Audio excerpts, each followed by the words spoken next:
हरियाणा से, और उनके बगल में है वरिंदर हुडा जी हरियाणा से ही, और राजेंद्र जी है पंजाब से। और आज के मीटिंग के जो प्रधान जी रहे बूटा सिंह गुर्जगिल जी पंजाब से। मैं हूँ कविता कुरुगंटी कर्नाटका से। डॉक्टर आशीष मित्तल है उत्तर प्रदेश से, और जसबीर जी है हरियाणा से, जसबीर भट्टी जी। और हाँ, इतने लोग आज के प्रेस कॉन्फ्रेंस में हैं। मैं बूटा सिंह जी को माइक दे रही हूँ। सारे प्रेस वाले साथियों का बहुत बहुत धन्यवाद, ਜਿਹੜਾ ਸਾਡੇ ਪ੍ਰੋਗਰਾਮ ਨੂੰ ਲਗਾਤਾਰ ਲੋਕਾਂ ਤੱਕ ਲਿਜਾਣ ਦੇ ਲਈ ਵੱਡਾ ਯੋਗਦਾਨ ਪਾ ਰਹੇ ਆ। ਅਸੀਂ ਸੰਯੁਕਤ ਮੋਰਚੇ ਵੱਲੋਂ ਉਹਨਾਂ ਦਾ ਧੰਨਵਾਦ ਕਰਦੇ ਹਾਂ। ਅੱਜ ਸੰਯੁਕਤ ਮੋਰਚੇ ਦੀ ਮੀਟਿੰਗ ਹੋਈ ਹੈ। ਮੀਟਿੰਗ ਦੇ ਵਿੱਚ ਅਸੀਂ ਕਈ ਪ੍ਰੋਗਰਾਮ ਐਲਾਨੇ ਆ। ਸਭ ਤੋਂ ਪਹਿਲਾਂ 15 ਮਾਰਚ ਨੂੰ ਡੀਜ਼ਲ, ਪੈਟਰੋਲ, ਗੈਸ ਜਿਹੜੀ ਸਮਾਨਾਂ ਨੂੰ ਛੂਹ ਰਹੀ ਹੈ, ਆਮ ਲੋਕਾਂ ਦੀ ਪਹੁੰਚ ਤੋਂ ਬਾਹਰ ਹੁੰਦਾ ਜਾ ਰਿਹਾ। ਇਹਨਾਂ ਦੇ ਵਿਰੋਧ ਦੇ ਵਿੱਚ ਨਾਲ ਕਾਰਪੋਰੇਟ ਤੇ ਨਿੱਜੀਕਰਨ ਵਿਰੋਧੀ ਦਿਨ, ਖਾਸ ਕਰਕੇ ਜਿਹੜਾ ਰੇਲਵੇ ਦਾ ਨਿੱਜੀਕਰਨ ਹੋ ਰਿਹਾ ਹੈ, ਉਹ ਟ੍ਰੇਡ ਯੂਨੀਅਨਾਂ ਦੇ ਨਾਲ ਜਿਹੜੀਆਂ ਰੇਲਵੇ ਦੀਆਂ, ਉਹਨਾਂ ਨਾਲ ਮਿਲ ਕੇ ਅਸੀਂ ਉਹਨਾਂ ਦੀ ਪੂਰੀ ਸਪੋਰਟ ਕਰ ਰਹੇ ਹਾਂ।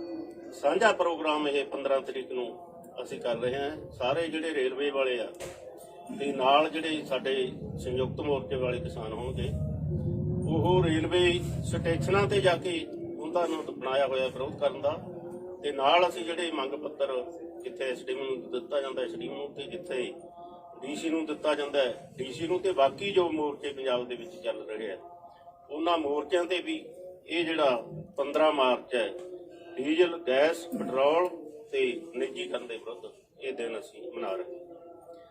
17 ਮਾਰਚ ਨੂੰ ਸਾਂਝੀ ਇੱਕ ਮੀਟਿੰਗ ਅਸੀਂ ਸੱਦੀ ਹੈ, ਜਿਹਦੇ ਵਿੱਚ ਆਲ ਇੰਡੀਆ ਲੈਵਲ ਦੀਆਂ ਜਿਹੜੀਆਂ ਟ੍ਰੇਡ ਯੂਨੀਅਨ ਨਾਲ ਟਰੱਕ ਆਪਰੇਟਰ, ਬੱਸਾਂ ਵਾਲੇ,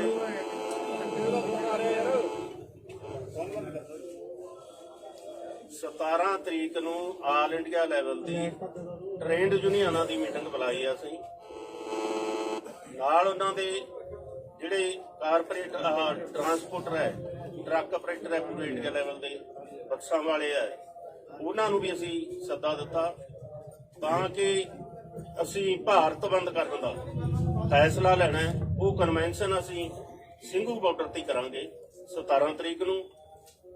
ਸਾਰਿਆਂ ਨੂੰ, ਕੋਈ ਵੀ ਜਥੇਬੰਦੀ ਬਾਹਰ ਨਹੀਂ ਰਹੂਗੀ ਉਹਦੇ ਵਿੱਚੋਂ।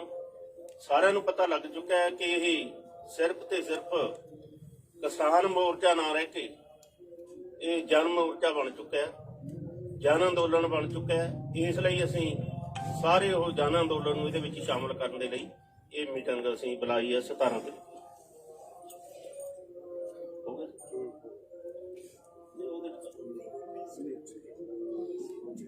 ਚਲੋ, ਇਹਦੀ ਡੇਟ ਜਿਹੜਾ ਭਾਰਤ ਬੰਦ ਕਰਨਾ ਅਸੀਂ ਉਹਦੀ 26 ਤਰੀਕ ਅਸੀਂ ਤੈਅ ਕੀਤੀ ਹੈ। ਉਹਨਾਂ ਦੂਸਰਿਆਂ ਨੂੰ ਸ਼ਾਮਲ ਕਰ ਲਾਂਗੇ।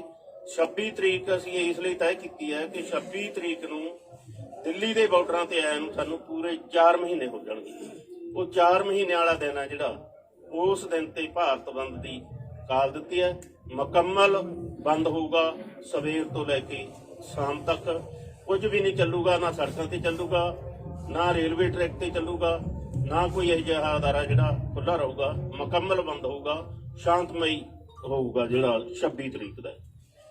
ਉਦੋਂ ਅੱਗੇ 19 ਮਾਰਚ ਨੂੰ ਅਸੀਂ ਮੰਡੀ ਬਚਾਓ, ਖੇਤੀ ਬਚਾਓ ਤੇ ਮੁਜ਼ਾਹਰਾ ਲਹਿਰ ਦੇ ਸ਼ਹੀਦਾਂ ਨੂੰ, ਜਿਹੜਾ ਪੰਜਾਬ ਦੇ ਵਿੱਚ ਇੱਕ ਮੁਜ਼ਾਹਰਾ ਲਹਿਰ ਚੱਲੀ, ਅੱਗੇ ਪਿੰਡ ਕਿਸ਼ਨਗੜ੍ਹ ਦੇ ਵਿੱਚ ਉਹ ਮੁਜ਼ਾਹਰਾ ਲਹਿਰ ਦਾ ਅਸੀਂ ਦਿਨ ਮਨਾਉਂਦੇ ਆ। ਉਹ ਵੀ ਅਸੀਂ ਫੈਸਲਾ ਕੀਤਾ ਕਿ ਐਤਕੀ ਬਾਰਡਰਾਂ ਦੇ ਉੱਪਰ ਹੀ ਮੁਜ਼ਾਹਰਾ ਲਹਿਰ ਦਾ ਜਿਹੜਾ ਦਿਨ ਆ ਉਹ ਮਨਾਇਆ ਜਾਊਗਾ। ਮੰਡੀ ਬਚਾਓ ਦੇ ਨਾਲ ਜਿਹੜਾ ਹੁਣੇ ਇਹਨਾਂ ਨੇ ਫੈਸਲਾ ਲਿਆ FCI ਨੇ ਕਿ ਜਿਹੜੇ ਕਿਸਾਨ ਦੇ ਕੋਲੇ ਮਾਲਕੀ ਜ਼ਮੀਨ ਦੇ ਕਾਗਜ਼ ਹੋਣਗੇ ਉਹਨਾਂ ਤੋਂ ਹੀ ਅੱਗੇ ਕਣਕ ਦੀ ਖਰੀਦ ਕੀਤੀ ਜਾਊਗੀ। ਜਿਨ੍ਹਾਂ ਕੋਲੇ ਨਹੀਂ ਹੋਣਗੇ ਉਹ ਕਾਗਜ਼ਾਤ, ਜਮਾਬੰਦੀ ਨਹੀਂ ਹੋਊਗੀ, ਗਿਰਦਾਵਰੀਆਂ ਨਹੀਂ ਹੋਣਗੀਆਂ, ਉਹਨਾਂ ਦੀ ਫਸਲ ਨਹੀਂ ਖਰੀਦੀ ਜਾਊਗੀ। ਅਸੀਂ ਸਮਝਦੇ ਹਾਂ ਕਿ ਇਹ ਜਿਹੜੇ ਤਿੰਨੇ ਕਾਲੇ ਕਾਨੂੰਨ ਬਣਾਏ ਆ, ਇਹਨਾਂ ਕਾਨੂੰਨਾਂ ਦਾ ਹੀ ਹਿੱਸਾ ਹੈ ਕਿ ਕਿਹੜੇ ਢੰਗ ਨਾਲ ਉਹ ਕਣਕ ਦੀ ਖਰੀਦ ਤੋਂ ਪਿੱਛੇ ਹਟਣਾ। ਪੰਜਾਬ ਦੇ ਵਿੱਚ ਬਹੁਤ ਸਾਰੇ, ਹਰਿਆਣੇ ਦੇ ਵਿੱਚ ਬਹੁਤ ਸਾਰੇ ਜਿਹੜੇ ਲੋਕ ਹੈ ਜਿਹੜੇ ਜ਼ਮੀਨਾਂ ਦੇ ਮਾਲਕ ਨਹੀਂ, ਠੇਕੇ ਉੱਪਰ ਲੈ ਕੇ ਉਹ ਖੇਤੀ ਕਰਦੇ ਆ, ਤੇ ਉਹ ਜਿਹੜੇ ਠੇਕੇ ਵਾਲੇ ਲੋਕ ਨੇ ਉਹ ਮਤਲਬ ਬਾਹਰਲੀਆਂ ਕੰਟਰੀਆਂ ਦੇ ਵਿੱਚ ਬੈਠੇ ਨੇ ਤੇ ਉਹਨਾਂ ਦੀਆਂ ਜ਼ਮੀਨਾਂ ਤੇ ਖੇਤੀ ਅਸੀਂ ਕਰਦੇ ਆ। ਇਹਦਾ ਮਤਲਬ ਇਹ ਹੋਊਗਾ ਕਿ ਸਾਡੇ ਪਾਸ ਉਹ ਕਾਗਜ਼ਾਤ ਨਹੀਂ ਹੋਣਗੇ ਤੇ ਸਾਡੀ ਜਿਹੜੀ ਫਸਲ ਹੈ ਉਹ ਨਹੀਂ ਮਤਲਬ ਖਰੀਦੀ ਜਾਊਗੀ। ਇਹ ਵੀ ਇਸ ਕਰਕੇ ਅਸੀਂ ਜਿਹੜਾ ਇਹ ਖੇਤੀ ਬਚਾਓ ਮੰਡੀ ਬਚਾਓ ਮੁਜ਼ਾਹਰਾ ਲਹਿਰ ਦੇ ਸ਼ਹੀਦਾਂ ਦਾ 19 ਮਾਰਚ ਉਹਨਾਂ ਨੂੰ ਅਸੀਂ ਸਮਰਪਿਤ ਕੀਤਾ। 19 ਮਾਰਚ ਨੂੰ ਜਿਹੜਾ ਮੈਂ ਪਹਿਲਾਂ ਬੋਲ ਚੁੱਕਿਆ ਕਿ ਉਸ ਢੰਗ ਦੇ ਨਾਲ ਅਸੀਂ ਐਸਡੀਐਮ ਨੂੰ ਮੰਗ ਪੱਤਰ ਦੇ ਕੇ ਤੇ ਇੱਥੇ ਜਿਹੜਾ ਮੁਜ਼ਾਹਰਾ ਲਹਿਰ ਦੇ ਸ਼ਹੀਦਾਂ ਨੂੰ ਸ਼ਰਧਾਂਜਲੀ ਭੇਟ ਕਰਕੇ ਇਹ ਦਿਨ ਮਨਾਵਾਂਗੇ। 23 ਮਾਰਚ ਨੂੰ ਅਸੀਂ ਸਾਰੇ ਜਾਣਦੇ ਹਾਂ ਸ਼ਹੀਦ ਆਜ਼ਮ ਭਗਤ ਸਿੰਘ, ਜਿਨ੍ਹਾਂ ਨੇ ਕਾਰਪੋਰੇਟ ਘਰਾਣਿਆਂ ਦੇ ਵਿਰੋਧ ਦੇ ਵਿੱਚ ਕਾਰਪੋਰੇਟਾਂ ਨੂੰ ਭਜਾਓ ਤੇ ਦੇਸ਼ ਨੂੰ ਆਜ਼ਾਦ ਕਰਾਓ, ਅੰਗਰੇਜ਼ਾਂ ਨੂੰ ਭਜਾਓ ਦਾ ਸੱਦਾ ਦਿੱਤਾ ਔਰ ਉਹਨਾਂ ਨੇ ਫਾਂਸੀ ਦਾ ਰੱਸਾ ਜਿਹੜਾ ਚੁੰਮਿਆ। ਉਸ ਦਿਨ ਤੇ ਰਾਜਗੁਰੂ ਸੁਖਦੇਵ, ਸਰਦਾਰ ਭਗਤ ਸਿੰਘ, ਉਹਨਾਂ ਦਾ ਸ਼ਹੀਦੀ ਦਿਹਾੜਾ ਸੀ, ਉਹ ਵੀ ਬਾਰਡਰਾਂ ਦੇ ਉੱਪਰ ਹੀ ਬਣਾਉਣ ਦਾ ਫੈਸਲਾ ਕੀਤਾ। ਅਸੀਂ ਸੱਦਾ ਦੇਵਾਂਗੇ ਸਾਰੇ ਹਰਿਆਣੇ ਦੇ, ਭਾਰਤ ਦੇ, ਪੰਜਾਬ ਦੇ ਜਿਹੜੇ ਨੌਜਵਾਨ ਹੈ ਕਿ ਉਹ ਯੂਥ ਸਾਰੇ ਦਾ ਸਾਰਾ ਉਹੀ ਪੱਗ ਜੋ ਭਗਤ ਸਿੰਘ ਦੇ ਬੰਨੀ ਸੀ ਉਹ ਪੱਗਾਂ ਬੰਨ੍ਹ ਕੇ ਦਿੱਲੀ ਵੱਲ ਨੂੰ ਵੀਰਾਂ ਕੱਤਣ ਤੇ ਉਹਨਾਂ ਦਾ ਜਿਹੜਾ ਸ਼ਹੀਦੀ ਦਿਹਾੜਾ ਉਹ ਇਹਨਾਂ ਬਾਰਡਰਾਂ ਦੇ ਉੱਪਰ ਹੀ ਮਨਾਇਆ ਜਾਵੇ। ਉਸ ਤੋਂ ਅੱਗੇ ਹੋਲੇ ਮਹੱਲੇ ਦਾ ਸੀ ਇੱਕ ਏਜੰਡਾ ਸਾਡੇ ਕੋਲੇ ਆਇਆ। ਪੰਜਾਬ ਦੀਆਂ 32 ਜਥੇਬੰਦੀਆਂ ਦੀ ਮੀਟਿੰਗ ਦੇ ਵਿੱਚ ਅਸੀਂ ਉਹ ਜਿਹੜਾ ਫੈਸਲਾ ਕਰਾਂਗੇ।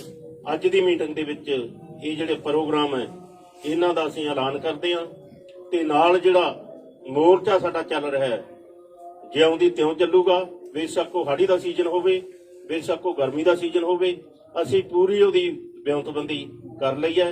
ਤੇ ਨਾਲ ਜੋ 5 ਸਟੇਟਾਂ ਦੇ ਵਿੱਚ ਚੋਣਾਂ ਹੋ ਰਹੀਆਂ ਉਹਨਾਂ ਚੋਣਾਂ ਦੇ ਵਿੱਚ ਜੋ ਸੰਯੁਕਤ ਮੋਰਚੇ ਨੇ ਸੱਦਾ ਦਿੱਤਾ ਕਿ ਬੀਜੇਪੀ ਨੂੰ ਸਬਕ ਸਿਖਾਓ, ਉਹ ਸਾਡੇ ਸੰਯੁਕਤ ਮੋਰਚੇ ਦੇ ਜਿਹੜੇ ਲੀਡਰ ਸਾਹਿਬਾਨ ਹੈ ਉਹ ਵੱਖ-ਵੱਖ ਸਟੇਟਾਂ ਦੇ ਵਿੱਚ ਰਵਾਨਾ ਹੋ ਚੁੱਕੇ ਆ। ਉਹ ਪ੍ਰਚਾਰ ਆਪਦਾ ਚੋਣਾਂ ਦਾ ਕਰਨਗੇ, ਅਸੀਂ ਪ੍ਰਚਾਰ ਸਾਡਾ ਸੰਯੁਕਤ ਮੋਰਚੇ ਦਾ ਉਹਨਾਂ ਕਿਸਾਨਾਂ ਤੱਕ ਲੈ ਕੇ ਜਾਵਾਂਗੇ ਕਿ ਇਹ ਕਿਸਾਨਾਂ ਨੂੰ ਕਿਵੇਂ ਗਮਰਾਹ ਕਰ ਰਹੇ ਆ, ਕਿਵੇਂ ਜ਼ਮੀਨਾਂ ਹਥਿਆ ਰਹੇ ਆ, ਕਿਵੇਂ ਖੇਤੀ ਖੋਹ ਰਹੇ ਆ ਤੇ ਕਿਵੇਂ ਹਰਾਸਮੈਂਟ ਕਿਸਾਨਾਂ ਦੀ ਹੋ ਰਹੀ ਹੈ ਤੇ ਨਾਲ ਰਿਪਰੈਸ਼ਨ ਹੈ ਜਿਹੜਾ ਝੂਠੇ ਕੇਸ ਬਣਾ ਕੇ ਇਰਾਦਾ ਕਤਲ ਦੇ ਜੇਲ੍ਹਾਂ ਦੇ ਵਿੱਚ ਡੱਕੇ ਹੋਏ ਆ ਤੇ ਉਹ ਰਿਪਰੈਸ਼ਨ ਹੈ ਜਿਹੜਾ ਉਹ ਵੀ ਅਸੀਂ ਸਾਰੇ ਭਾਰਤ ਦੇ ਵਿੱਚੋਂ 5 ਸਟੇਟਾਂ ਦੇ ਵਿੱਚ ਲੈ ਕੇ ਜਾਵਾਂਗੇ। ਇਹਦਾ ਜਿਹੜਾ ਚਿਹਰਾ ਹੈ ਬੀਜੇਪੀ ਸਰਕਾਰ ਦਾ ਕਿਸਾਨ ਵਿਰੋਧੀ ਚਿਹਰਾ ਉਹ ਅਸੀਂ ਲੋਕਾਂ ਦੇ ਵਿੱਚ ਜਾ ਕੇ ਆਪਣੀਆਂ ਸਟੇਜਾਂ ਤੋਂ ਕਿਸੇ ਦੀ ਪਾਰਟੀ ਦੀ ਸਪੋਰਟ ਦੇ ਵਿੱਚ ਨਹੀਂ ਜਾਵਾਂਗੇ, ਕਿਸੇ ਨੂੰ ਵੋਟ ਦੇਣ ਨੂੰ ਨਹੀਂ ਕਹਾਂਗੇ, ਸਿਰਫ ਇੱਕੋ ਹੀ ਗੱਲ ਕਹਾਂਗੇ ਕਿ ਕਿਸਾਨ ਵਿਰੋਧੀ ਜਿਹੜੀ ਬੀਜੇਪੀ ਹੈ ਇਹਨੂੰ ਸਬਕ ਸਿਖਾਓ। ਅੱਜ ਦੀ ਮੀਟਿੰਗ ਦੇ ਸਾਡੇ ਇਹ ਪ੍ਰੋਗਰਾਮ। सर, मैं भारत बंद और जो कैलेंडर है उसको जरा हिंदी में या अंग्रेजी में 15 मार्च को ट्रेड यूनियंस के साथ पिछले प्रेस कॉन्फ्रेंस में ही एक प्रोग्राम डिक्लेयर किया गया था कि एंटी कॉर्पोरेटाइजेशन, एंटी प्राइवेटाइजेशन दिन बना के उसके प्रतिरोध में वो दिन मनाया जाएगा। तो डीजल और पेट्रोल के बढ़ते हुए दाम को भी उस दिन स्पेसिफिकली हाईलाइट करते हुए 15 मार्च के कार्यक्रम होंगे। क्या कार्यक्रम है? रेलवे स्टेशन के बाहर जो ट्रेड यूनियंस वालों के धरने जो प्लान्ड है उसके साथ साथ हम भी खड़े होंगे, किसान यूनियंस। वो प्रोग्राम ऑलरेडी अनाउंस हो चुका है। डेमोन्स्ट्रेशंस मेनली धरने होंगे। SDMDC को ज्ञापन दे दिया जाएगा और 19 तारीख को 2 अलग अलग इश्यूज बट इंटरकनेक्टेड इश्यूज उसको लेके 19 का दिन मार्क किया जाएगा। एक है खेती बचाओ मंडी बचाओ, जो खास करके FCI के ऊपर जो वीकनिंग वाला अटैक हो रहा है और पंजाब में और बाकी राज्यों में भी, हरियाणा में पिछले साल शुरू हुआ था पंजीकरण कराना। This is directly related to landless tenants को क्या खतरे हैं आगे जाके प्रोक्योरमेंट रेजिम में, वो हाईलाइट करते हुए मुजाहरा लहर का शहादत जो हुआ था उसी दिन, ये दोनों दे आर कनेक्टेड, वो हाईलाइट करते हुए 19 तारीख को मंडियों के पास भी धरने वो सब होंगे और ये देश भर में होगा। और उसके बाद 23 को जो शहीद दिवस है, उस शहीद दिवस में जैसे आपने पिछले दिनों में देखा केएमपी ब्लॉकेट के लिए रिस्पांस देखा, जब महिला दिवस का हमने ये कॉल दिया था कि महिलाएं आए ये मोर्चों के प्रोटेस्ट साइट्स पे, आपने देखा हजारों की संख्या में कैसे आए हैं। ऐसे ही शहीद दिवस पे हमारा कॉल है कि देश के युवा ये प्रोटेस्ट साइट्स पे पहुंचे, वो है 23 तारीख का। और 26 तारीख को ऑल ओवर इंडिया, हाँ शहीद दिवस तो ऑल ओवर इंडिया होगा, जैसे 19 का भी ऑल ओवर इंडिया है। 26 को है भारत बंद सुबह से शाम तक, और उस भारत बंद का प्रिपरेशन में हम 27 मार्च को एक इंटरनल मीटिंग भी करेंगे, कई सारे 17 मार्च को अलग अलग यूनियंस के साथ, ट्रांसपोर्टर्स एसोसिएशंस के साथ, अलग अलग लोगों के साथ, और 28 को होली के दिन ये 3 कानून को जलाया जाएगा। ये है कार्यक्रम। मैं वहां से माइक घुमाऊं प्रधान जी। साथियों, हमने बहुत विस्तार से मूल्यांकन किया कि आंदोलन की क्या स्थिति है। हम समझते हैं कि आंदोलन का किसानों का गुस्सा इन सवालों पर बढ़ रहा है। ये बात कही जाती है कि धरनों पे संख्या कम है, जो स्थिति काम की बढ़ रही है उसमें ऐसा दिख सकता है, लेकिन धीरे धीरे कई सारे कार्यक्रमों में, खासतौर से 23 तारीख को इन धरनों की संख्या बहुत तेजी से बढ़ेगी। मैं उत्तर प्रदेश से आपको बता दूं कि लगातार एक ट्रैक्टर यात्रा जो है तराई के इलाके में चल रही है। बहुत बड़ी बड़ी जनसभाएं और महापंचायतें उत्तर प्रदेश में हो रही हैं जो नहीं हो रही थी। लखनऊ के अंदर एक पक्का मोर्चा लगातार बैठा हुआ है, काकोरी के अंदर, पूर्वी उत्तर प्रदेश के अंदर बड़ी बड़ी महासभाएं हो रही हैं, इलाहाबाद में हुई, आज बलिया में हुई है। तो इस तरह से ये आंदोलन पूरे उत्तर प्रदेश के अंदर फैल रहा है, इस इलाके में जहां पर बहुत दमन था और आंदोलन के बढ़ने की स्थिति नहीं थी। ये बात प्रतिबद्धता के साथ हम कह सकते हैं कि किसानों का गुस्सा तीनों कानून को वापस कराने, बिजली बिल का सवाल तेजी से बढ़ा है पेट्रोल डीजल रसोई गैस के साथ, और टोल का जो वसूली ज्यादा तेजी से की जा रही है, दुगना रेट ले लिया जाता है और ऑटोमेटिकली फास्टैग से कट जाता है।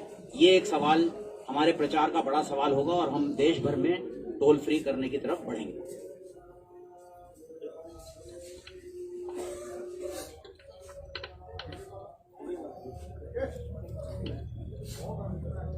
पंद्रह मार्च को डीजल और पेट्रोल के खिलाफ जो बढ़ती महंगाई, वीरेंद्र सिंह हुड्डा, राष्ट्रीय अध्यक्ष टोल हटाओ संघर्ष समिति, वे राष्ट्रीय महासचिव भारतीय किसान यूनियन केएस। तो मेरे प्रेस के भाइयों, 15 मार्च को डीजल पेट्रोल के खिलाफ जो है बढ़ती महंगाई और गैस के खिलाफ हम जो जितने ट्रेड यूनियन है उनके साथ हम कार्यक्रम में हिस्सा लेंगे, संयुक्त किसान मोर्चा। और 17 मार्च को हमारी सांझ एक मीटिंग होगी यहाँ ट्रेड यूनियन और व्यापार मंडल के साथ। और 19 मार्च को खेती बचाओ और मंडी बचाओ अभियान। 26 मार्च को भारत बंद चक्का जाम होगा और सभी ट्रेड यूनियन दुकानें सब बंद होंगी। हुड्डा साहब आज अविश्वास प्रस्ताव लेके आई थी कांग्रेस, लेकिन वो गिर गया। परिचय करना सॉरी, आज के प्रेस कॉन्फ्रेंस में डॉक्टर सुनीलम जी है, किसान संघर्ष समिति मध्य प्रदेश से। मैं माफी चाहती हूँ, आपको इंट्रोड्यूस नहीं किया उस टाइप में, सॉरी। सर, आज का जो मेजर घटनाक्रम है, खट्टर सरकार के खिलाफ जो अविश्वास प्रस्ताव आया था वो गिर गया सर, वो गिर गया। आप लोगों ने अपील की थी विधायकों से, बीजेपी जेजेपी के, उस पर एक रिएक्शन दे दीजिए। और दावा किया जा रहा था कि जब सरकार के खिलाफ ऐसा मत आएगा तो सरकार डेफिनेटली गिर जाएगी। साथियों, मैं विकासशील भारतीय किसान संघ समिति हरियाणा का प्रदेश का अध्यक्ष। आज हरियाणा के अंदर बड़ी घटना घटी, जो अविश्वास प्रस्ताव लाया गया था वो गिरा है। और कल हरियाणा के अंदर एक प्रोग्राम था कि हमने गांव-गांव जाकर किसान और मजदूर ने सभी एमएलए से एक वोट की मांग की थी कि किसान के पक्ष में आप वोट करें, लेकिन उन लोगों ने किसान के पक्ष में वोट नहीं करे, केवल मात्र 32 वोट किसान के पक्ष में आए हैं। अभी जो है हरियाणा के संगठनों की तरफ से, हरियाणा के किसानों की तरफ से तो मैं निंदा करना चाहूंगा, जो साथी किसान की इस दुख की घड़ी में हमारे साथ नहीं खड़े हुए। और दूसरा, अभी विचार करेगा हरियाणा के किसान संगठन और मजदूर संगठन विचार करेंगे, जो साथी हमारे खिलाफ गए हैं उन साथियों के साथ कैसा बर्ताव हमने करना है, किस प्रकार का बहिष्कार हमने करना है। लेकिन इतना जरूर कहना चाहूंगा कि उनके साथ हम कठोर व्यवहार करने वाले हैं, क्योंकि हमने बिल्कुल झोली फैला करके उनसे वोट मांगे थे। उसके बावजूद भी अगर हमारे साथ नहीं खड़े हो, पहली बार किसान मजदूर ने उनसे वोट मांगे थे, लेकिन उनकी संवेदना लगता है मुझे किसान के प्रति, मजदूर के प्रति बिल्कुल नष्ट हो चुकी है। और ये कहना चाहूंगा कि किसान और मजदूर इस बात का ध्यान रखें, जो साथी हमारे खिलाफ में थे कम से कम गांव के अंदर वो लोग अभी न घुस पाए। इसके अलावा एक बड़ी घटना हरियाणा के अंदर घटी, गांव सिवाया के अंदर संयुक्त किसान मोर्चे का आह्वान के ऊपर वहां के एक जो जुलाना से जो एमएलए हैं मस्जिद ढांडा, उनका विरोध करते हुए कुछ साथियों का लड़ाई झगड़ा वहां हुआ और उसमें कुछ किसान साथियों को, लगभग 6 किसान साथी हैं ये शिवा गांव के, उनके ऊपर 307 की धारा लगा करके नाजायज तरीके से मुकदमे दर्ज कर दिए। मैं आपके माध्यम से कहना चाहूंगा, हम उन सभी किसान साथियों के साथ खड़े हैं जो भी संयुक्त किसान मोर्चे के आह्वान पर किसी भी प्रोग्राम के अंदर भाग लेता है। और हम मैं सरकार को, हरियाणा सरकार को कहना चाहूंगा कि सरकार इस किसान आंदोलन को दबाने की, कुचलने की कोशिश ना करे। जितना आप आंदोलन को दबाएंगे उतना ही मुखर ये आंदोलन होने वाला है। और आगे जो भी हरियाणा के अंदर होगा वो आप लोग देखेंगे। बहुत दुखी है आज किसान, 281 किसान हमारे मर चुके हैं, उसके बावजूद भी ना तो एक शब्द बोल रहे हो, ना ही वो वोट भी नहीं दे सकते। कुछ किसान, जो कुछ एमएलए ये कह रहे थे कि हम इस्तीफा भी दे देंगे, लेकिन ये इस्तीफे की बात नहीं थी, केवल वोट की बात थी। वो जो छुपे हुए मुखौटा डाले हुए एमएलए थे, जो किसान और मजदूर को गुमराह कर रहे थे, इस अविश्वास प्रस्ताव के माध्यम से सारे किसान और मजदूर के सामने आके उनका असली चेहरा के बाद बीजेपी को कितना बल मिला है, क्योंकि किसान संगठन और विरोधी लगातार कह रहे थे कि सरकार गिर जाएगी, बीजेपी को पहला झटका हरियाणा से मिलेगा, तो अब बल तो मिलेगा ना कहीं ना कहीं बीजेपी की। देखिए, कोई बल नहीं मिल रहा, कोई बल नहीं मिल रहा हमें, कोई वैसे भी हमें कोई उम्मीद नहीं है बीजेपी के नेताओं से किसी, क्योंकि जो एक शब्द बोलने के लिए तैयार नहीं, वो वोट भी नहीं गिर सकता। लेकिन हमने नैतिकता दिखाई, उनसे हमारे बार बार वोट लिए, लाखों बार हमने वोट दिया उनको, लाखों वोट देके एमएलए बनाया, और वो वोट गिरने का अधिकार भी किसान और मजदूर ने दिया। उसके बावजूद भी हमने नैतिकता के आधार पर उनसे वोट की मांग की थी। वो अगर वोट वो नहीं देते तो उनकी नैतिकता के आधार पर उनको, वैसे भी ये लोकतंत्र नाम की चीज बची नहीं, नैतिकता के आधार पर वैसे भी वो हमें तो मारी ओढ़ के तो एमएलए रहे, कोई मजबूती नहीं। आपने जाके आप चोरी फैलाकर उनसे बात की कि हमें वोट दो, तो उन्होंने आपकी बात नहीं मानी। क्या किसान जथेबंदियों की हार माना जाए इसे? बिल्कुल भी हार नहीं है किसान जथेबंदियों की, क्योंकि किसान जो है लगातार इस लड़ाई को लड़ेगा। और आने वाले समय में आप हरियाणा के अंदर देखोगे, पहले भी आपने देखा कि किसी एमएलए, किसी मंत्री, किसी मुख्यमंत्री की गांव के अंदर घुसने की जरूरत नहीं होती। और जो भी कोई मंत्री एमएलए घर से बाहर निकला है तो पुलिस फोर्स को लेकर निकलता है। किसान जथेबंदियां पूरी मजबूती के साथ लड़ रही हैं। विशेषकर हरियाणा में अब जो भी जेजेपी और बीजेपी का विधायक, जो अब कुछ विधायकों के हमें उम्मीद थी कि वो शायद इस्तीफा देंगे या वोट देंगे, लेकिन वो भी सामने आ गए। अब और दुगनी तिगनी मजबूती के साथ ये आंदोलन हरियाणा के अंदर होने वाला है, क्योंकि सरकार दबाव में नहीं है, ये पता लग रहा है इससे। हाँ जी, सरकार दबाव में देखो, सरकार नहीं है तो सरकार नहीं है, सरकार थोड़ी है। ये तो लोकतंत्र की बिल्कुल, यहाँ तो हत्या हो चुकी है। सरकार होती तो 307 के मुकदमे बन दे के घर बैठे हैं। सरकार नहीं है, लेकिन ये मैं कहना चाहूंगा कि सरकार नाम की चीज नहीं है, संविधान नाम की चीज नहीं है। किसान अपनी लड़ाई को मजबूती के साथ लड़ेगा और हरियाणा में 4 गुना मजबूती के साथ किसान अब कल से इस लड़ाई को 4 गुना मजबूती के साथ लड़ेगा।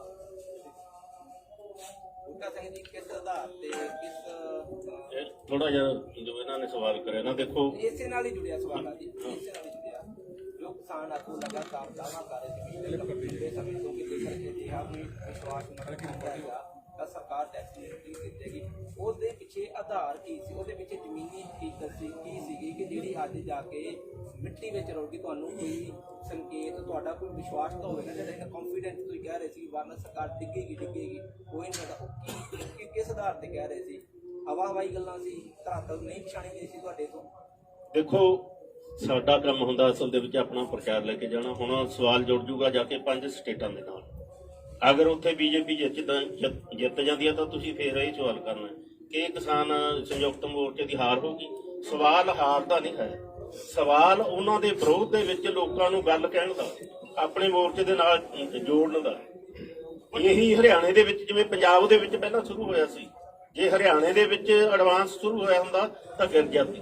ਵੱਡੀਆਂ ਰੈਲੀਆਂ ਜਿਹੜੀਆਂ ਆਰਗੇਨਾਈਜ਼ ਕੀਤੀਆਂ ਗਈਆਂ ਵੀ ਉਹਦੀ ਲੱਗਦਾ ਆਊਟਪੁੱਟ ਨਿਕਲੂਗੀ ਹੁਣ, ਜਾਂ ਕੀ ਕਿਹਾ ਜਾ ਸਕਦਾ? ਕਿਉਂਕਿ ਵੱਡੀਆਂ ਰੈਲੀਆਂ ਹਰਿਆਣੇ ਦੇ ਵਿੱਚ ਬਹੁਤ ਸਾਰੀਆਂ ਮਹਾਪੰਚਾਇਤਾਂ ਹਰਿਆਣੇ ਚ ਹੋਈਆਂ, ਲੇਕਿਨ ਤੁਸੀਂ ਕਹਿੰਦੇ ਹੋ ਕਿ ਲੋਕਾਂ ਨੂੰ ਜੋੜਨ ਦੀ ਗੱਲ ਕੀਤੀ ਜਾਵੇ। ਇਹਦਾ ਮਤਲਬ ਹਰਿਆਣਾ ਦਾ ਹਜੇ ਬਹੁਤ ਸਾਰਾ ਹਿੱਸਾ ਇਹੋ ਜਿਹਾ ਹੈਗਾ ਜਿਹੜਾ ਨਹੀਂ ਜੁੜਿਆ ਧਰਨੇ ਦੇ ਨਾਲ ਜਾਂ ਅੰਦੋਲਨ ਨਾਲ। ਅਸੀਂ ਕੋਸ਼ਿਸ਼ ਕਰ ਰਹੇ ਹਾਂ ਕਿ ਹਰਿਆਣਾ ਔਰ ਪੰਜਾਬ ਦੇ ਵਿੱਚ ਇਹ ਵੱਡੀਆਂ ਮਹਾਪੰਚਾਇਤਾਂ ਨਾ ਹੋਣ। ਜਿੱਥੇ ਅਜੇ ਅੰਦੋਲਨ ਨਹੀਂ ਭਖਿਆ ਉੱਥੇ ਜ਼ਿਆਦਾ ਲੋੜ ਲੱਗਦੀ ਹੈ ਸਾਨੂੰ, ਉਧਰ ਨੂੰ ਅਸੀਂ ਜਾ ਰਹੇ ਹਾਂ, ਵੱਡੀਆਂ ਮਹਾਪੰਚਾਇਤਾਂ ਉਧਰ ਨੂੰ ਕਰ ਰਹੇ ਹਾਂ, ਲੋਕਾਂ ਨੂੰ ਨਾਲ ਜੋੜ ਰਹੇ ਹਾਂ। ਤੁਸੀਂ ਇਹਨੂੰ ਐਂ ਨਾ ਦੇਖੋ ਕਿ ਮੋਰਚਾ ਹਫ਼ਤੇ ਨੂੰ ਖਤਮ ਹੋਣ ਵਾਲਾ। ਅਸੀਂ ਇਸ ਨਾਲ ਨਹੀਂ ਬੈਠੇ, ਅਸੀਂ ਜਦ ਤੱਕ ਪੂਰੇ ਭਾਰਤ ਦੇ ਵਿੱਚ ਫੈਲਦਾ ਨਹੀਂ ਤੇ ਮੋਦੀ ਸਰਕਾਰ ਝੁਕ ਨਹੀਂ ਜਾਂਦੀ ਉਦੋਂ ਤੱਕ ਬੈਠੇ ਆ, ਕੋਈ ਕਾਹਲ ਨਹੀਂ ਹੈ ਸਰ। ਹੁਣ ਪਿਛਲੀ ਸਾਰੇ ਦਾਅਵਾ ਕੀਤਾ ਹੈ ਇਸਦਾ ਕਿ ਪੂਰੇ ਦੇਸ਼ ਭਰ ਵਿੱਚ ਅੰਦੋਲਨ ਭਖ ਚੁੱਕਿਆ, ਲੋਕ ਜਾਗਰੂਕ ਹੋ ਚੁੱਕੇ ਹੋ, ਤੁਸੀਂ ਕਹਿ ਰਹੇ ਹੋ ਕਿ ਹਜੇ ਭਖਿਆ ਨਹੀਂ ਗਾ। ਔਰ ਦੂਸਰਾ ਸਵਾਲ ਇਹ ਆ, ਬੀਜੇਪੀ ਲਗਾਤਾਰ ਕਹਿੰਦੀ ਆ ਕਿ ਕੁਝ ਪੋਲੀਟੀਕਲ ਪਾਰਟੀਆਂ ਨੂੰ ਫਾਇਦਾ ਦੇਣ ਦੇ ਲਈ ਸੰਯੁਕਤ ਕਿਸਾਨ ਮੋਰਚੇ ਦੇ ਲੀਡਰ ਜਿਹੜੇ ਕਿ 5 ਸੂਬਿਆਂ ਦੇ ਵਿੱਚ ਜਾ ਰਹੇ ਨੇ। ਜੇਕਰ ਹਰਿਆਣਾ ਦੇ ਵਿੱਚ ਏਡੀ ਵੱਡੀ ਲਾਮਬੰਦੀ ਦੇ ਬਾਵਜੂਦ ਤੁਹਾਡੇ ਨਹੀਂ ਹੋ ਸਕਿਆ ਕੰਮ, ਤਾਂ ਤੁਹਾਨੂੰ ਕਿਵੇਂ ਲੱਗਦਾ ਕਿ ਦੂਜੇ ਸੂਬੇ ਵੀ ਤੁਹਾਡੇ ਅਗੇਂਸਟ ਬੀਜੇਪੀ ਵੋਟ ਕਰ ਸਕਦੇ ਨੇ? ਇੱਥੇ ਤੁਸੀਂ ਕਹਿੰਦੇ ਹਰਿਆਣਾ ਨਹੀਂ ਜਾਗਿਆ ਸੀ, ਇੱਕ ਪਾਸੇ ਕਹਿੰਦੇ ਹਰਿਆਣਾ ਪੂਰੀ ਤਰ੍ਹਾਂ ਉੱਠ ਕੇ ਨਾਲ ਆ ਕੇ, ਬਲਕਿ ਹਰਿਆਣਾ ਦਾ 25 ਨਵੰਬਰ ਤੋਂ ਹੀ ਬੈਰੀਕੇਡ ਹਟਾਉਣ ਦੇ ਵਿੱਚ ਜਾਗਿਆ ਹੋਇਆ। ਦੇਖੋ ਸੁਣੋ, ਕੋਸ਼ਿਸ਼ ਕਰੋ ਇਹ ਗੱਲ ਨੂੰ। ਜਿਹੜੀ ਸਰਕਾਰ ਬਣਦੀ ਹੈ ਅਸੀਂ ਠੋਕ ਵਜਾ ਕੇ ਕਹਿੰਦੇ ਹੁੰਦੇ ਕਿ ਕਿਸਾਨਾਂ ਦੇ ਪੱਖ ਦੇ ਵਿੱਚ ਨਹੀਂ ਬਣਦੀ, ਇਹ ਲਟੇਰਿਆਂ ਦੇ ਪੱਖ ਦੇ ਵਿੱਚ ਬਣਦੀਆਂ ਸਰਕਾਰਾਂ, ਕਿਸੇ ਦੀ ਵੀ ਬਣਦੀ। ਤੁਸੀਂ ਐਂ ਕਿਉਂ ਦੇਖਦੇ ਹੋ ਕਿ ਅੱਜ ਮਤਲਬ ਜਿਹੜੇ ਚੁਣ ਕੇ ਭੇਜੇ ਸੀ ਅੱਜ ਉਹ ਕਿਸਾਨਾਂ ਦੇ ਬਣ ਜਾਣਗੇ? ਬਿਲਕੁਲ ਨਹੀਂ ਬਣਨਗੇ। ਉਹਨਾਂ ਤੇ ਦਬਾਅ ਹੁੰਦਾ ਹੈ, ਦਬਾਅ ਦੇ ਵਿੱਚ ਜਿਵੇਂ ਪੰਜਾਬ ਸਰਕਾਰ ਨੇ ਫੈਸਲੇ ਕੀਤੇ ਆ, ਦਬਾਅ ਜਦੋਂ ਬਣ ਜਾਂਦਾ ਉਹ ਫੈਸਲੇ ਕਰ ਲੈਂਦੇ ਆ।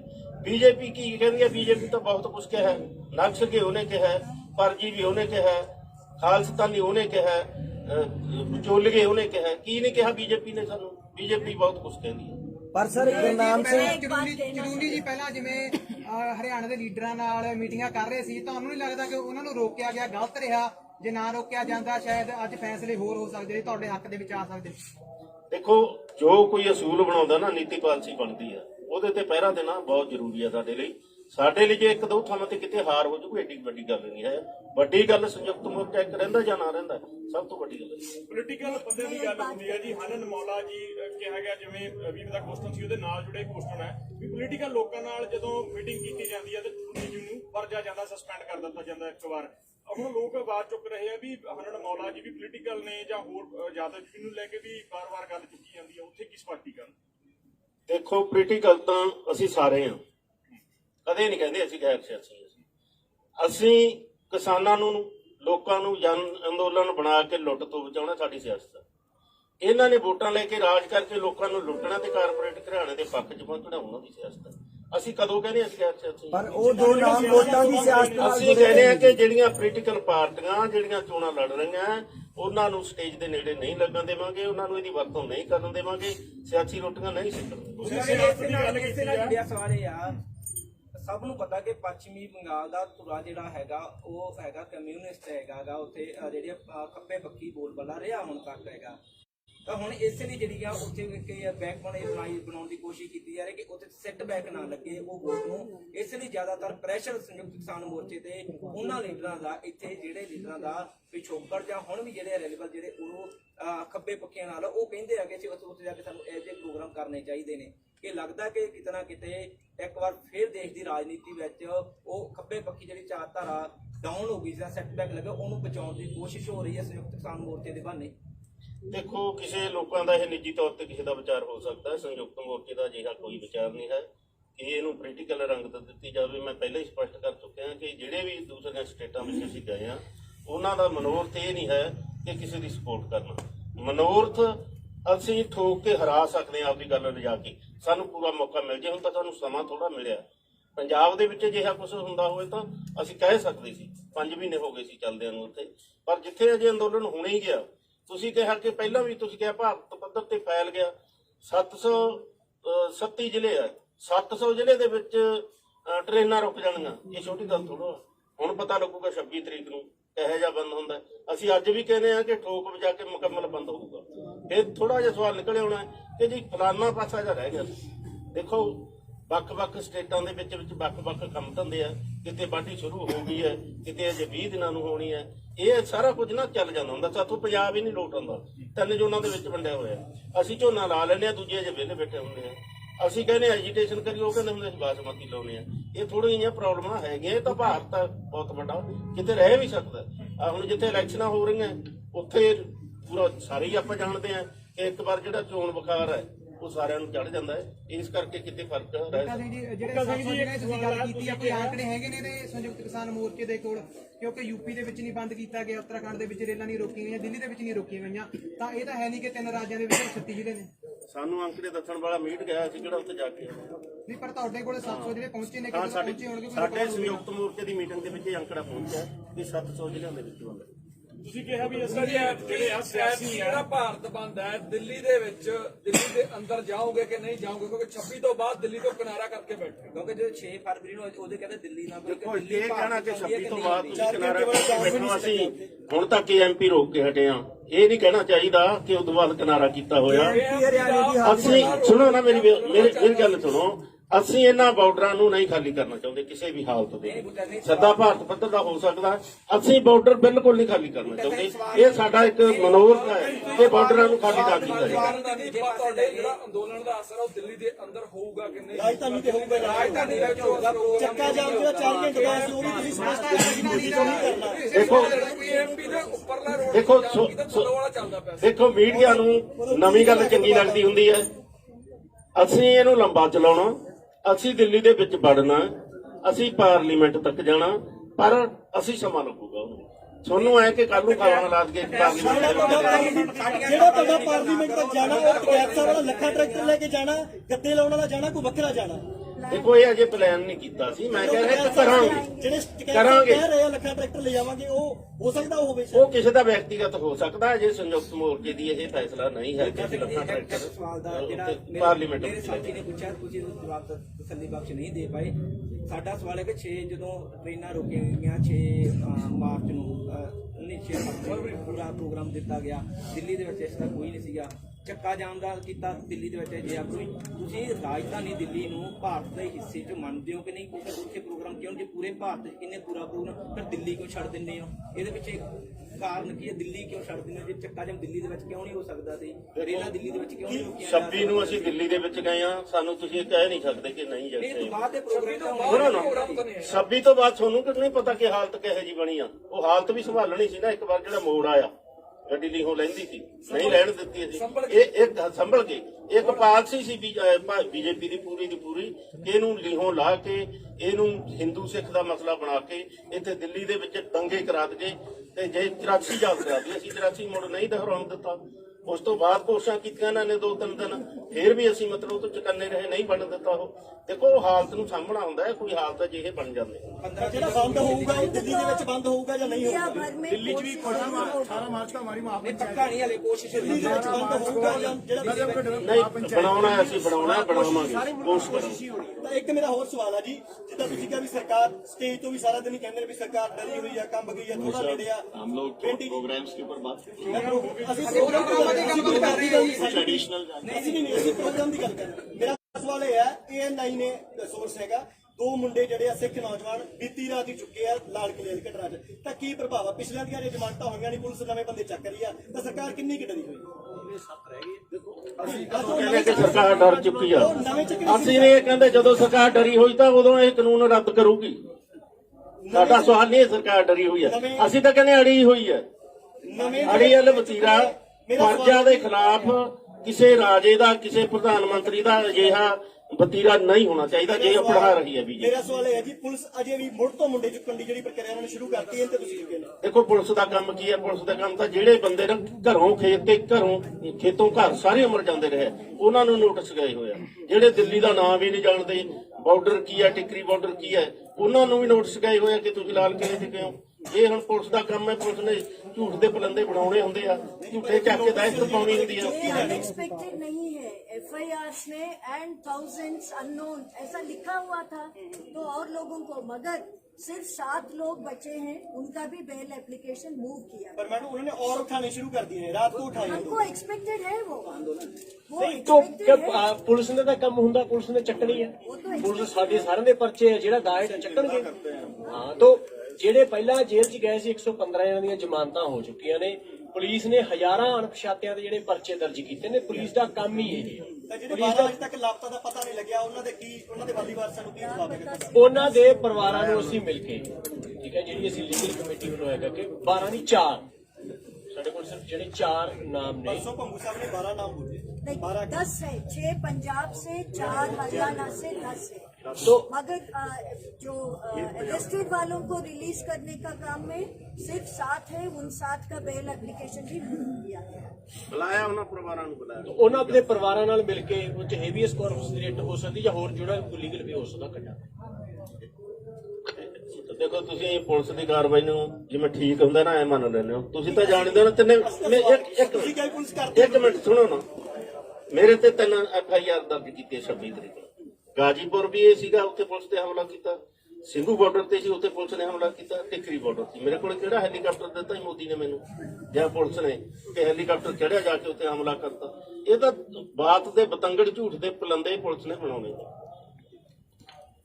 मैं इसमें जोड़ना चाहता हूं कि हम लोग जो भाजपा हराओ और कॉरपोरेट को सबक सिखाओ, क्योंकि जो पूरा संघर्ष है वो कॉरपोरेट के साथ है। एक तरफ मोदी सरकार के साथ है जिसने कानून लाया, दूसरी तरफ कॉरपोरेट के साथ है जिसके इशारे पर ये कानून लेके आया। तो उसको लेकर के पश्चिम बंगाल के अंदर भी 6 सभाएं हैं, उसके अंदर साथी जा रहे हैं संयुक्त किसान मोर्चे के, और फिर आसाम के अंदर भी जा रहे हैं। ये एक बात कहना चाहता हूं। दूसरी बात ये कहना चाहता हूं कि पूरे देश में तमाम लोगों ने मिट्टी सत्याग्रह का एक योजना बनाई है और वो मिट्टी लेकर के अपने अपने गांव की यहाँ पर आकर के जो किसान यहाँ पर शहीद हुए हैं उनका शहीद स्मारक बनाने का उन्होंने संकल्प लिया है। वो मिट्टी लेकर के आ रहे हैं। गांधी जी ने जो 12 मार्च से 6 अप्रैल तक का जो किया था दांडी मार्च, उनसे प्रेरणा लेकर के 100 साल पहले जो असहयोग आंदोलन हुआ था उससे प्रेरणा लेकर के लोग चले हैं। उसकी केवल आपको मैं सूचना देने का काम कर रहा हूं। मध्य प्रदेश के अंदर संयुक्त संघर्ष मोर्चे ने ये तय किया है कि वो ये सभी कार्यक्रम करेगा। 52 जिलों के अंदर संयुक्त मोर्चा सक्रिय है और वहां पर ज्ञापन देने का काम भी किया जाएगा। मैं आपसे एक बात और जोड़ना चाहता हूं।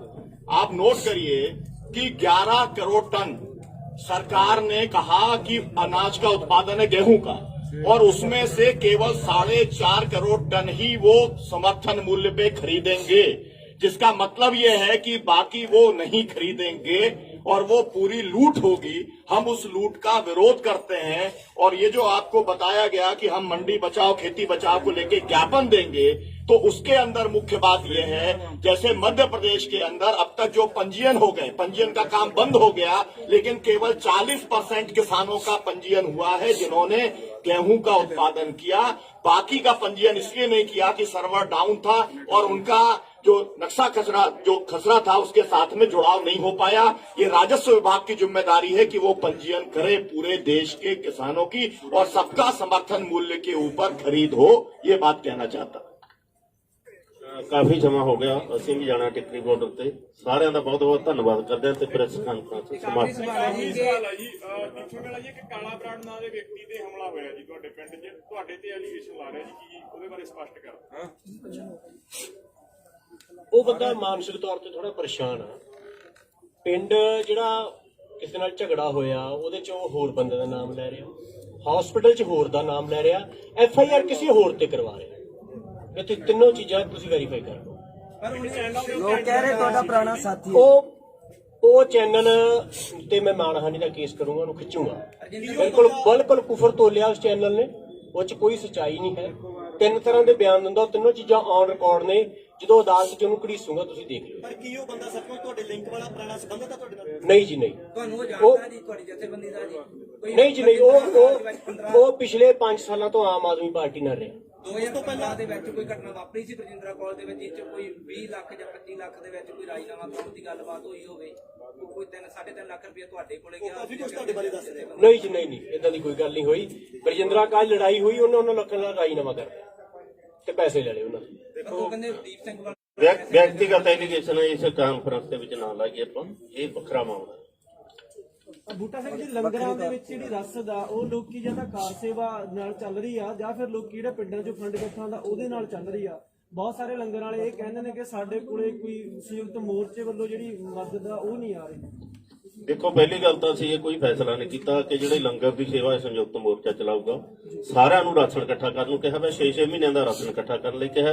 ਟਰਾਲੀਆਂ ਭਰੀਆਂ ਪਈਆਂ, ਕਿਸੇ ਕੋਲੇ ਤੋੜਾ ਨਹੀਂ। ਜੇ ਕੋਲੇ ਤੋੜਾ ਹੋਇਆ ਅਸੀਂ ਆਪਣੇ ਲੰਗਰਾਂ ਦੇ ਵਿੱਚੋਂ ਦੇਵਾਂਗੇ, ਕੋਈ ਤੋੜਾ ਨਹੀਂ ਹੈ। ਇਹ ਇੱਕਾ ਦੁੱਕਾ ਕੋਈ ਕਰਨਾ ਹੋ ਸਕਦਾ। ਉਹਨਾਂ ਨੇ ਉੱਤੇ ਕਿਹਾ ਸੀ ਕਿ ਜਿਹੜੀ ਟਰਾਲੀ ਦੇ ਵਿੱਚ ਆਉਣ ਵਾਲੇ ਦਿਨਾਂ ਜਿਹੜੀ ਦਿੱਕਤਾਂ ਹੋਣਗੀਆਂ ਉਹ ਅਸੀਂ ਪੂਰੀਆਂ ਕਰਾਂਗੇ। ਦੇਖੋ, ਪਿੰਡ ਇਕਾਈਆਂ ਸਾਡੀਆਂ, ਬਲਾਕ ਇਕਾਈਆਂ, ਡਿਸਟ੍ਰਿਕਟ ਇਕਾਈਆਂ ਤੇ ਪੰਜਾਬ ਦੀਆਂ ਬੋਰਡ ਦੇ ਮਤਲਬ ਸਟੇਟ ਬੋਰਡ ਜਿਹੜੀਆਂ ਪਿੰਡ ਇਕਾਈਆਂ, ਉਹਨਾਂ ਦੀ ਡਿਊਟੀ ਇਹ ਹੈ ਕਿ ਰਾਸ਼ਨ ਇਕੱਠਾ ਕਰਨਾ, ਜਦੋਂ ਮੁੱਕ ਗਿਆ ਦੁਬਾਰਾ ਇਕੱਠਾ ਕਰਨਾ। ਅਜਿਹੀ ਕੋਈ ਨਹੀਂ ਹੈ ਜਿਹੜਾ ਤੁਸੀਂ ਆ ਕਹਿ ਰਹੇ ਹੋ ਕਿ ਸੰਯੁਕਤ ਮੋਰਚਾ ਉਹਨਾਂ ਨੂੰ। KMP ਜਾਣ ਇੱਕ ਆਖਰੀ ਸਵਾਲ ਹੈ, KMP ਜਾਣ ਕੀਤਾ ਕਿਸਾਨਾਂ ਨੇ ਫਸਲ ਵੀ ਆਪਣੀ ਸਾਂਭਣੀ ਹੈਗੀ, ਕੋਈ ਰਣਨੀਤੀ ਬਣਾਈ ਹੈ ਵੀ ਇੱਥੇ ਵੀ ਘੱਟ ਨਾ ਘਟੇ ਤੇ ਕਿਸਾਨ ਪਿੱਛੇ ਆਪਣੀ ਫਸਲ ਵੀ ਸਾਂਭਣ? ਦੇਖੋ, ਮੈਂ ਪਹਿਲਾਂ ਬਤਾ ਚੁੱਕਿਆ ਇਹ ਗੱਲ ਕਿ ਹਾੜੀ ਦਾ ਸੀਜ਼ਨ ਆਉਂਦਾ, ਸਾਨੂੰ ਪਤਾ, ਅਸੀਂ ਸਾਰੇ ਜ਼ਿਮੀਂਦਾਰਾਂ ਸਾਰਿਆਂ ਦੀ ਕਣਕ ਬੀਜੀ ਹੋਈ ਹੈ। 1 ਹਫ਼ਤੇ ਤੋਂ ਵੱਧ ਸੀਜ਼ਨ ਨਹੀਂ ਹੈ। ਇੱਕ ਹਫ਼ਤੇ ਦੀ ਮਤਲਬ ਜਿਹੜੀ ਸ਼ਿਫਟ ਬਣਾਈ ਹੋਈ ਹੈ ਸਾਰੇ ਪਿੰਡਾਂ ਦੇ ਵਿੱਚ, 10 ਬੰਦੇ, ਕਿਸੇ ਪਿੰਡ ਚੋਂ 20 ਬੰਦੇ, ਕਿਸੇ ਚੋਂ 50 ਬੰਦੇ, ਉਹ ਆਉਂਦੇ ਆ, ਹਫ਼ਤਾ ਲਾ ਕੇ ਜਾਂਦੇ, ਦੂਜੇ ਮੁੜ ਜਾਂਦੇ। ਕੋਈ ਪ੍ਰੋਬਲਮ ਨਹੀਂ, ਨੋ ਪ੍ਰੋਬਲਮ, ਨਾ ਟਰੈਕਟਰਾਂ ਦੀ ਨਾ ਟਰਾਲੀਆਂ ਦੀ। ਕੋਈ ਫਰਕ ਨਹੀਂ ਪੈਂਦਾ। ਇੱਕ ਪਿੰਡ ਦੇ ਵਿੱਚੋਂ 2 ਟਰੈਕਟਰ ਇੱਥੇ ਖੜੇ ਆ, ਉਹ ਪਿੰਡ ਵਾਲਿਆਂ ਨੇ ਜ਼ਿੰਮੇਵਾਰੀ ਚੱਕੀ ਹੈ ਕਿ ਜੇ ਮੋਦੀ ਸਰਕਾਰ ਨੇ ਇਹਨਾਂ ਨੂੰ ਅੱਗ ਲਾਤੀ, ਅਸੀਂ ਪਿੰਡ ਇਹਨਾਂ ਨੂੰ ਸਾਂਝੇ ਇਕੱਠੇ ਕਰਕੇ ਦੇਵਾਂਗੇ। ਬੂਟਾ ਸਿੰਘ ਜੀ, ਐਡੇ ਫੈਸਲੇ ਲਏ ਕਿਸਾਨ ਆਗੂ ਸਰਕਾਰ ਤੇ ਦਬਾਅ ਬਣਾਉਣ ਦੀ ਜਿਹੜੀ ਕੋਸ਼ਿਸ਼ ਕਰ ਰਹੇ ਨੇ, ਹਨਾ, ਜਿਵੇਂ ਤੁਸੀਂ ਕਹਿ ਰਹੇ ਹੋ ਕਿ ਰਾਜਾਂ ਦੇ ਵਿੱਚ ਅਸੀਂ ਜਾ ਰਹੇ ਹਾਂ, ਕਈ ਰਣਨੀਤੀਆਂ ਤੁਸੀਂ ਵਰਤ ਰਹੇ ਹੋ, ਪਰ ਹਜੇ ਵੀ ਦੋਨੇ ਜਿਹੜੀਆਂ ਸਟੇਜਾਂ ਨੇ ਉਹਨਾਂ ਦੇ ਗੱਭੇ ਜਿਹੜਾ ਰਾਹ ਬੰਦ ਕੀਤਾ ਗਿਆ ਹੈ ਤਾਂ ਕਿਸਾਨ ਆਗੂ ਉਹ ਨਹੀਂ ਖੁਲਾ ਸਕੇ। ਅਸੀਂ ਤਾਂ ਖਿਲਾਉਣਾ ਨਹੀਂ ਚਾਹੁੰਦੇ ਅਜੇ ਰਾਹ ਕੋਈ। ਉਹਦੇ ਕਰਕੇ ਦਿੱਕਤ ਬੜੀ ਨਹੀਂ, ਬਿਲਕੁਲ ਨਹੀਂ। ਜਿੱਦੇ ਖੋਲਣਾ ਹੋਇਆ ਅਸੀਂ ਕਹਾਂਗੇ ਵੀ ਹੁਣ ਇਹਨੂੰ ਖੋਲ ਦਿਓ, ਨਹੀਂ ਅਸੀਂ ਖੋਲਾਂਗੇ। ਬੂਟਾ ਜੀ, ਆਖਰੀ ਸਵਾਲ ਲੈ ਲਿਓ, ਆਖਰੀ ਸਵਾਲ ਦੀ ਹਿੰਦੂ ਦੇ ਵਿੱਚ ਸਟੇਟਮੈਂਟ ਲੱਗੀ ਹੋਈ ਆ ਡਾਕਟਰ ਦਰਸ਼ਨਪਾਲ ਦੇ ਹਵਾਲੇ ਤੋਂ ਕੋਟ ਕੀਤਾ ਗਿਆ। ਉਹਨਾਂ ਨੇ ਕਿਹਾ ਗਿਆ ਕਿ ਅਸੀਂ ਥੋੜਾ ਜਿਹਾ ਨਰਮੀ ਨਾਲ ਵੀ ਸੋਚ ਸਕਦੇ ਹਾਂ। ਸੰਭਾਵਨਾ ਕੀ ਦੇਖਦੇ ਹੋ ਕਿ ਕਦੋਂ ਮੀਟਿੰਗ ਹੋ ਸਕਦੀ ਆ? MSP ਨੂੰ ਲੈ ਕੇ ਵੀ ਉੱਥੇ ਕਿਹਾ ਗਿਆ, ਇਹ ਗੱਲ ਸਪਸ਼ਟ ਰੂਪ ਚ ਕਹੀ ਸੀ ਕਿ ਜਿਵੇਂ ਉਹਨਾਂ ਦੇ ਖਿਲਾਫ ਜਸਵੀਰ ਭਾਟੀ ਜੀ ਵੀ ਬੈਠੇ ਮੋਰਚੇ ਦਾ, ਸੁਣੋ ਮੇਰੀ ਗੱਲ, ਸੰਯੁਕਤ ਮੋਰਚੇ ਦਾ ਦ੍ਰਿੜ ਫੈਸਲਾ ਹੈ 3 ਕਾਨੂੰਨ ਰੱਦ ਕਰਾਉਣੇ, MSP ਵਾਲਾ ਕਾਨੂੰਨ ਨਵਾਂ ਬਣਵਾਉਣਾ। ਇਦੋਂ ਪਿੱਛੇ ਹਟਣਾ ਸੰਯੁਕਤ ਮੋਰਚੇ ਦਾ ਕੋਈ ਮਾਮਲਾ ਨਹੀਂ ਹੈ। ਇਹ ਜਿਵੇਂ ਕਿਤੇ ਜਿਵੇਂ ਤੁਸੀਂ ਸੁਣ ਲਿਆ, ਉਹ ਅਸੀਂ ਵੀ ਸੁਣ ਲਿਆ। ਅਗਲੀ ਅਸੀਂ ਮੀਟਿੰਗ ਦੇ ਵਿੱਚ ਸਪਸ਼ਟੀਕਰਨ ਲਵਾਂਗੇ ਕਿ ਕੀ